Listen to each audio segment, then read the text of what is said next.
सूरह निसा में अल्लाह ताला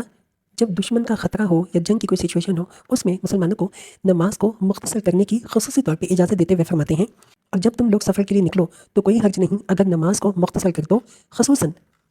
जबकि तुम्हें डर हो कि काफिर तुम्हें सताएंगे, क्योंकि वो खुल्लम खुल्ला तुम्हारी दुश्मनी पर तुले हुए हैं। कुछ लोगों ने इस फिक्रे का ये मतलब लिया है कि नमाज को मुख्तसर करना सिर्फ हालत जंग के लिए है। अगर अमन की हालत हो तो उसमें आप कसर नमाज नहीं कर सकते, और अगर अमन की हालत हो तो अमन की हालत में सफ़र में कसर करना कुरान के खिलाफ है। लेकिन हदीस में मुस्तनद रिवायत से साबित है कि हज़रत उमर ने जब यही शुबा यही डाउट हज़ूर पाक के सामने पेश किया तो हज़ूर पाक ने फरमाया, ये कसर की इजाज़त एक इनाम है जो अल्लाह ने तुम्हें बख्शा है, लिहाजा इसके इनाम को कबूल करो। ये बात करीब करीब तवातर से साबित है कि नबी पाक ने अमन और खौफ दोनों हालतों के सफ़र में कसर फरमाया है, नमाज को मुख्तसर किया है। इब्ने अब्बास वजाहत करते हैं कि नबी पाक मदीने से मक्के तशरीफ़ ले गए और उस वक़्त अल्लाह के सिवा किसी का खौफ ना था, मगर आप सल्लल्लाहु अलैहि वसल्लम ने दो ही रखते पड़ी। इसी वजह से मौलाना मदूदी ने इस आयत के तर्जमे में खसूसन का लफ्ज़ इजाफी तर्जमे में शामिल किया है, ऐड किया है। अल्लाह ताला फरमाते हैं,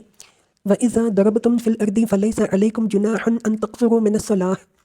इन खिफ्तुम अन यफ्तिनकुमुल लज़ीना कफ़रू इन्नल काफ़िरीना कानू लकुम अदुव्वम मुबीना।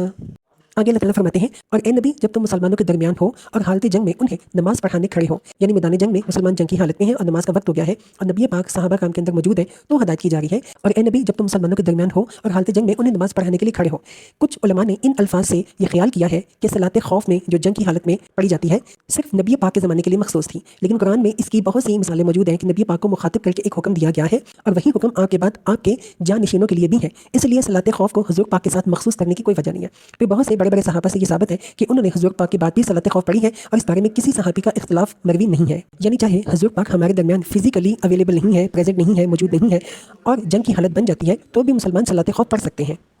कुछ उलमा ने इस आयत से यह दलील पकड़ी है कि हुजूर का मैदान जंग में फिजिकली मौजूद होना ज़रूरी है, तभी सलात खौफ पढ़ी जाएगी, लेकिन ऐसा नहीं है। हुजूर पाक चूँकि हमारे दरमियान जिस्मानी तौर पर तो मौजूद नहीं है, लेकिन अगर जंग होती है तो आप सलात खौफ पढ़ सकते हैं।